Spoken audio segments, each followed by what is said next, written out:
অসম প্ৰদেশ কংগ্ৰেছ কমিটিৰ সভাপতি ভূপেন বৰাৰ বাসগৃহত চুৰিকাণ্ড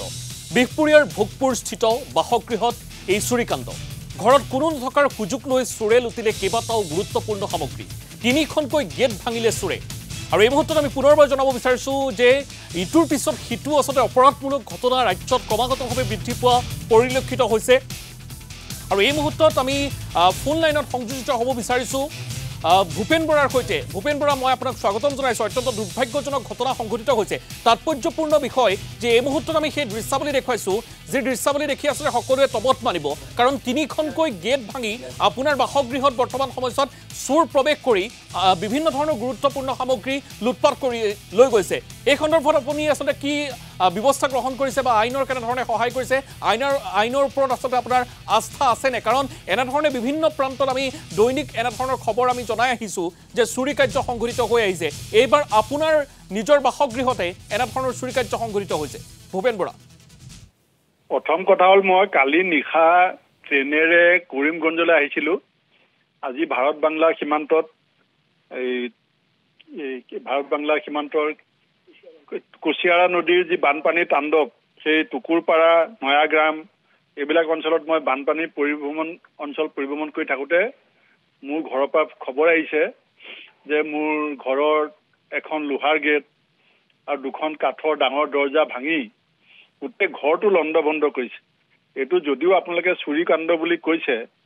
মোৰ মতে ইয়াত ডাঙৰ ষড়যন্ত্ৰ লুকাই আছে কাৰণ সেই জেগাটোত মই 20 বছৰ হ'ল প্ৰায় 20 বছৰ হ'ল কোনো দিনাখন গছৰ পাত এটাও তাত ইফাল সিফাল হোৱা নাই তিনিখন গেট ভাঙি পেলাই চিধা মোৰ বেডৰুমত সোমাই গোটেই বস্তু বাহানি লণ্ডভণ্ড কৰিছে এতিয়া তাত কি বস্তু নিছে কি নাই নিয়া মোৰ ওচৰ চুবুৰীয়া ৰাইজে গৈ পেলাই চাই ধৰিব নোৱাৰে মই নিজে গলেহে গম পাম যে এইটো উদ্দেশ্যটো কি আছিলে কিন্তু মোৰ যিমান অনুমান হৈছে কাৰণ চুৰে নিবলগীয়া বস্তুবিলাক কিন্তু নিয়া নাই টিভি আছিলে বা অন্যান্য যিবিলাক সাধাৰণ সা সামগ্ৰী থাকে চুৰে নিবলৈ আহে সেইবিলাক কোনো বস্তু নিয়া নাই গতিকে মোক আগতো কেইবাবাৰো কিছুমান ভাবুকি বিভিন্ন প্ৰকাৰে দি থকা হৈছে গতিকে মই নাৰায়ণপুৰ থানাৰ ওচিক ফোনো কৰিছো আৰু লিখিতভাৱেও মই এটা জনাম যাতে এইটো সাধাৰণ চুৰিৰ ঘটনা হিচাপে নলৈ এইটো যে এটা ষড়যন্ত্ৰ এটা যে ভাবুকি বা ভয়ভীতি সৃষ্টি কৰিবৰ কাৰণে যে এটা কোনোবা যে জড়িত আছে এনেকুৱা সন্দেহ হৈছে কেলে আমাৰ সেই অঞ্চলটোত সাধাৰণতে এনেকুৱা ঘটনা আগতে হোৱা নাই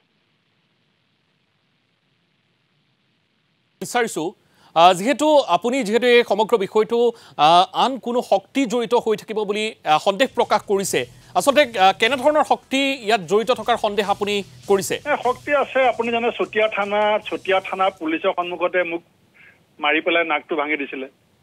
হয় আজি জেগাই জেগাই মোৰ বিৰুদ্ধে 8-9খনকে নন এভেইলেবল কেছ লগাই থৈছে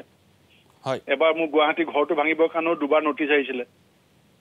আজি মোৰ পৰিয়ালটোৰ ওপৰত কি ধৰণে যোৱা 3 বছৰ ধৰি আক্ৰমণ চলি আছে এবাৰ মোৰ নাওবৈচাৰ দেউতাৰ যিখন এইখন ঘৰ মই নিজে বনোৱা মোৰ যিখন জন্মঘৰ তাৰ ৰাতি গাড়ী এখন জ্বলাই দিয়া হৈছিলে গতিকে এই ধৰণৰ ভাবুকি আৰু এটা ষড়যন্ত্ৰ বহুদিনৰ পৰা চলি আহিছে সেইকাৰণে মই থানাৰ ওচিক কৈছো যে এইটো আপোনালোকে মোক ফাদিল কৰি দিব লাগিব এইটো চুৰি ঘটনা বুলি কৈ সামৰিবলৈ চেষ্টা কৰিলে নহ'ব হয় আপোনাক এই মুহূৰ্তত ধন্যবাদ জনাইছো আমি ইতিমধ্যে দৃশ্যাৱলী দেখুৱাইছো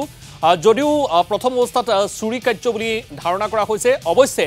ভূপেন বৰা ডাঙৰীয়াই এই সমগ্ৰ বিষয় সন্দৰ্ভত আসলে কিছু অন্য ৰহস্যৰ গুণ পাইছে বুলি আমাক এই মুহূৰ্তত ফোনযোগে জনাইছে আৰু সমান্তৰালভাৱে আমি উল্লেখ কৰিব বিচাৰিছো যে এই সন্দৰ্ভত স্থানীয় আৰক্ষী থানাৰ লগত যোগাযোগ কৰিছে বুলিও জনাইছে কোনো তৃতীয় শক্তি জড়িত হৈ থকাৰ সন্দেহ প্ৰকাশ কৰিছে APCCৰ সভাপতিগৰাকীয়ে